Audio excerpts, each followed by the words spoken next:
Hi hello ನಮಸ್ಕಾರ friends, ಎಲ್ಲರೂ ಹೇಗಿದ್ದೀರಾ ಫ್ರೆಂಡ್ಸ್? ನೀವೆಲ್ಲರೂ ಚೆನ್ನಾಗಿದ್ದೀರಾ ಅಂತ ಅನ್ಕೊಳ್ತೀನಿ. ಸೊ ಫ್ರೆಂಡ್ಸ್, ಇವತ್ತಿನ ವಿಡಿಯೋದಲ್ಲಿ ಬಂದ್ಬಿಟ್ಟು ಒಂದು ಬೆಸ್ಟ್ ಹೋಮ್ ರೆಮಿಡಿನ ನಿಮ್ಮೊಟ್ಟಿಗೆ ಶೇರ್ ಮಾಡೋಣ ಅಂತ ಅನ್ಕೊಳ್ತಾ ಇದ್ದೀನಿ. ಸಾಮಾನ್ಯವಾಗಿ ಕೆಲವರಿಗೆಲ್ಲ ಹಲ್ಲುನೋವೆಲ್ಲ ಬರ್ತಾ ಇರುತ್ತಲ್ವಾ. ಸೊ ಹಲ್ಲುನೋವಿಗೆ ಒಂದು ಬೆಸ್ಟ್ ರೆಮಿಡಿ, ಹೋಮ್ ರೆಮಿಡಿ ಅಂತಾನೆ ಹೇಳ್ಬೋದು. ಈಗ ಸಾಮಾನ್ಯ ನಮಗೆ ಹಲ್ಲುನೋವು ಬಂದರೆ ನಾವೇನು ಮಾಡ್ತೀವಿ, ಸೀದಾ ಹೋಗ್ಬಿಟ್ಟು ಮೆಡಿಕಲ್ಗೆ ನಾವು ನೋವು ಕಮ್ಮಿ ಆಗುವಂಥ ಮಾತ್ರೆನ ತಗೊಳ್ತೀವಿ. ಈ ನೋವು ಕಮ್ಮಿ ಆಗೋ ಮಾತ್ರೆ ತಗೊಳ್ಳೋದ್ರಿಂದ ಬೇರೆ ರೀತಿ ಸೈಡ್ ಎಫೆಕ್ಟ್ ಎಲ್ಲ ಆಗ್ತಾ ಇರುತ್ತಲ್ವಾ. ಸೊ ಆ ರೀತಿ ಆಗ್ದಲೇ ಮನೆಯಲ್ಲೇ ನಾವು ರೆಗ್ಯುಲರ್ ಆಗಿ ಸಿಗುವಂತಹ ವಸ್ತುಗಳನ್ನ ಯೂಸ್ ಮಾಡಿಕೊಂಡು ಯಾವ ರೀತಿ ನಾವು ಆ ಒಂದು ಹಲ್ಲು ನೋವಿಂದ ರಿಲೀಫ್ ಮಾಡ್ಕೋಬಹುದು ಅನ್ನೋದನ್ನ ನಿಮ್ಮೊಟ್ಟಿಗೆ ಶೇರ್ ಮಾಡ್ತೀನಿ. ತುಂಬಾನೇ ಈಸಿ ಆದಂಥ ಟಿಪ್ ಇದು. ಯಾರು ಬೇಕಾದ್ರೂ ಮಾಡ್ಬೋದು. ಎಲ್ಲರ ಮನೇಲೂ ಸಿಗುವಂಥ ವಸ್ತು, ತುಂಬಾನೇ ಈಸಿ, ಮಾಡ್ಕೊಳ್ಳೋದು ಈಸಿ, ತುಂಬಾ ಲಾಂಗ್ ಟೈಮ್, ತುಂಬಾ ಬೇಗ ರಿಲೀಫ್ ಆಗುತ್ತೆ. ಪ್ಲಸ್ ಮತ್ತೆ ನಮಗೆ ಲಾಂಗ್ ಟೈಮ್ ಈ ಒಂದು ರಿಲೀಫ್ ಅನ್ನೋದು ಉಳಿಯುತ್ತೆ. ಸೊ ಹಾಗಾದರೆ ಅದನ್ನು ಯಾವ ರೀತಿ ಪ್ರಿಪೇರ್ ಮಾಡ್ಕೊಳ್ಳೋದು ಅಂತ ನೋಡೋಣ ಬನ್ನಿ.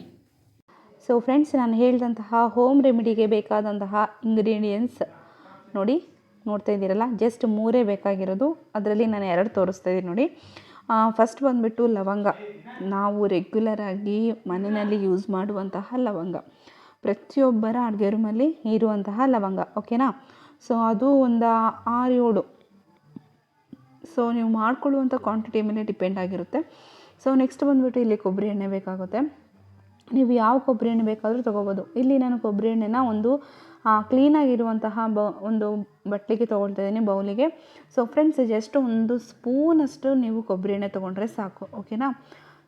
ಸೊ ಈ ಒಂದು ಕೊಬ್ಬರಿ ಎಣ್ಣೆನ ನೀವು ಚೆಂದ ಬಿಸಿ ಮಾಡಬೇಕು. ಈಗ ಸ್ಟವ್ ಆನ್ ಮಾಡಿಬಿಟ್ಟು ಸ್ಟವ್ ಮೇಲೆ ಈ ಕೊಬ್ಬರಿ ಎಣ್ಣೆ ಬಟ್ಲಿ ಇಟ್ಬಿಟ್ಟು ನೀಟಾಗಿ ಬಿಸಿ ಮಾಡಿ. ಹೊಗೆ ಆಗೋ ಥರ ಅಂದರೆ ಚೆಂದ ಬಿಸಿ ಆಗಬೇಕು, ಓಕೆನಾ. ಚೆಂದ ಬಿಸಿ ಮಾಡಿದ್ಮೇಲೆ ಈ ಒಂದು ಲವಂಗನ ಆ ಎಣ್ಣೆಗೆ ಬಿಸಿ ಇದ್ದಂಗೆ ನೀವು ಹಾಕಬೇಕು. ನೋಡಿ, ಕಾಣ್ತಿದೆಯಲ್ಲ ನಿಮಗೆ, ಹೊಗೆ ಹಾಡ್ತಿದೆ. ಸೊ ಎಣ್ಣೆ ಬಿಸಿ ಇರುವಾಗಲೇ ನಾವು ಲವಂಗ ಅನ್ನೋದನ್ನು ಹಾಕ್ಕೋಬೇಕು. ಸೊ ನಿಮಗೆ ಎಷ್ಟು ಬೇಕು ನೋಡಿ ಹಾಕ್ಕೋಬೇಕಾಗುತ್ತೆ. ಸೊ ಫ್ರೆಂಡ್ಸ್ ನೋಡಿ, ತುಂಬ ಚೆನ್ನಾಗಿ ವರ್ಕ್ ಆಗುತ್ತೆ ಇದು ನಮ್ಮ ಹಲ್ಲಿನ ನೋವು ಮೇಲೆ, ಓಕೆನಾ. ಸೊ ಅದಾದಮೇಲೆ ಜಸ್ಟ್ 1 ಸ್ಪೂನಲ್ಲಿ ಈ ರೀತಿ ತಿರುಗಿಸಿ ಅಷ್ಟೇ. ಏನು ಅಂದರೆ ಫ್ರೆಂಡ್ಸ್, ಇದು ಜಸ್ಟ್ 1-2 ಸೆಕೆಂಡ್ ಹಾಕಿ ಈ ರೀತಿ ತಿರುಗಿಸಿದ್ರೆ ಸಾಕು. ಅದಾದಮೇಲೆ ಇದನ್ನು ನೀಟಾಗಿ ಚೆಂದ ಕುಟ್ಟುಬಿಟ್ಟು ಇದನ್ನು ಪುಡಿ ಮಾಡಬೇಕು. ಅದೇ ಎಣ್ಣೆ ಒಳಗಡೆನೆ ನೀವು ಅದನ್ನು ಕುಟ್ಟಿ ಪುಡಿ ಮಾಡಬೇಕು. ಫುಲ್ ಪುಡಿ, ಕಂಪ್ಲೀಟಾಗಿ ಪುಡಿ ಆಗೋ ಥರ ನೀವು ಅದನ್ನೇನು ಮಾಡಬೇಕು, ಕುಟ್ಟಿ ಪುಡಿ ಮಾಡಬೇಕು, ಓಕೆನಾ.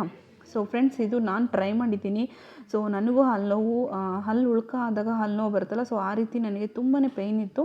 ಸೊ ಆ ಟೈಮಲ್ಲಿ ಈ ಟಿಪ್ಪನ್ನು ನಾನು ಟ್ರೈ ಮಾಡಿದೆ. ನಿಜವಾಗಲೂ ಫಸ್ಟ್ ಟೈಮಿಗೆ ನನಗೆ ಒಂದು ಬೆಸ್ಟ್ ರಿಸಲ್ಟ್ ಅನ್ನೋದು ನಾನು ನೋಡಿದೆ. ಮತ್ತು ತುಂಬ ಲಾಂಗ್ ಟೈಮ್ ಆ ಪೇಯ್ನ್ ಕಮ್ಮಿ ಆಗಿರುತ್ತಲ್ಲ, ಸೊ ಆ ಒಂದು ಫೀಲಿಂಗು, ನೋವು ಕಮ್ಮಿ ಆಗಿರುವಂಥ ಫೀಲಿಂಗು ಲಾಂಗ್ ಟೈಮ್ ಇರುತ್ತೆ, ಓಕೆನಾ. ಸೊ ನೋಡಿ, ಆ ಒಂದು ಪಾತ್ರೆ ಅಂದರೆ ಏನು ಬಟ್ಲಿ ಇರುತ್ತಲ್ಲ, ತುಂಬ ಬಿಸಿ ಇರುತ್ತೆ. ಸೊ ಈ ರೀತಿ ಇಟ್ಕೊಳ್ಳೋದ್ರ ಸಹಾಯದಿಂದ ನೀವು ಈ ರೀತಿ ಟೈಟಾಗಿ ಇಟ್ಕೊಂಡು ಈ ರೀತಿ ನೀಟಾಗಿ ಕುಟ್ಬಿಡಿ. ಫುಲ್ಲು ನೀಟಾಗಿ ಸ್ಮ್ಯಾಶ್ ಆಗಬೇಕು ನೋಡಿ, ಈ ರೀತಿ. ಇದಕ್ಕಿಂತ ಸ್ಮ್ಯಾಶ್ ಮಾಡಿದ್ರೆ ಇನ್ನೂ ಒಳ್ಳೇದು ನಿಮಗೆ, ಓಕೆನಾ. ಇನ್ನೂ ಒಳ್ಳೇದಾದರೆ ಕಂಫರ್ಟಬಲ್ ಇರುತ್ತೆ ಅಂತ. ಓಕೆ, ಇಲ್ಲ ಇಷ್ಟೇ ಸಾಕು ಅಂದರೂ ತೊಂದರೆ ಇಲ್ಲ. ನೋಡಿ, ನಾನು ಈ ರೀತಿ ಪುಡಿ ಮಾಡ್ಕೊಂಡಿದ್ದೀನಿ. ಸೊ ಈ ರೀತಿ ಕಂಪ್ಲೀಟಾಗಿ ಪುಡಿ ಆದಮೇಲೆ ನೀವು ಬೇಕಾದ್ರೆ ಕುಟ್ಟಣಿಗೆ ಬರುತ್ತಲ್ಲ ಕಲ್ಲಿಂದು, ಸೊ ಅದರಲ್ಲೂ ಬೇಕಾದ್ರೂ ನೀವು ಕುಟ್ಬೋದು. ಅದ್ರ ಸಹಾಯದಿಂದ ನನಗಿಲ್ಲಿ ಅದಕ್ಕಿಂತ ಇದು ಬೆಸ್ಟ್ ಅನ್ನಿಸ್ತು. ಅದಕ್ಕೆ ಇದರಿಂದ ಒಂದು ಸೌಟಿಂದ ನಾನು ಕುಟ್ಕೊಂಡಿದ್ದೀನಿ, ಓಕೆನಾ. ಸೊ ಅದಾದಮೇಲೆ ಇಲ್ಲಿ ಹತ್ತಿ ತೊಗೊಳ್ತಾ ಇದ್ದೀನಿ. ಒಂದು ನೀಟಾಗಿರುವಂಥ ಹತ್ತಿನ ತೊಗೋಬೇಕು. ಯಾಕಂದರೆ ನಾವು ಬಾಯಿ ಒಳಗಿಡೋದ್ರಿಂದ ನಮಗೆ ತುಂಬ ನೀಟಾಗಿರುವಂಥ ಹತ್ತಿ ತೊಗೊಂಡ್ರೆ ಬೆಸ್ಟ್ ಅಂತ ಅನಿಸುತ್ತೆ. ಸೊ ಆ ಒಂದು ಹತ್ತಿನ ನೀವು ಈ ರೀತಿ ಆ ಒಂದು ಏನಿರುತ್ತೆ ಕುಟ್ಟಿರ್ತೀರಲ್ವ, ಅದರಲ್ಲಿ ಈ ರೀತಿ ಡಿಪ್ ಮಾಡಬೇಕು, ನೀಟಾಗಿ ಡಿಪ್ ಮಾಡಬೇಕು. ಸೊ ನೀವು ಆ ಎಣ್ಣೆ ಎಲ್ಲ ಹೀರ್ಕೊಳ್ಳೋ ತನಕ ನೀವು ಡಿಪ್ ಮಾಡಿ. ಸೊ ಅದ್ರ ತರಿ ಇರುತ್ತಲ್ಲ, ಸೊ ಅದ್ರ ತರಿನೂ ಸಹ ಅಂಟಿದ್ರೆ ಏನೂ ತೊಂದರೆ ಇಲ್ಲ, ಓಕೆನಾ.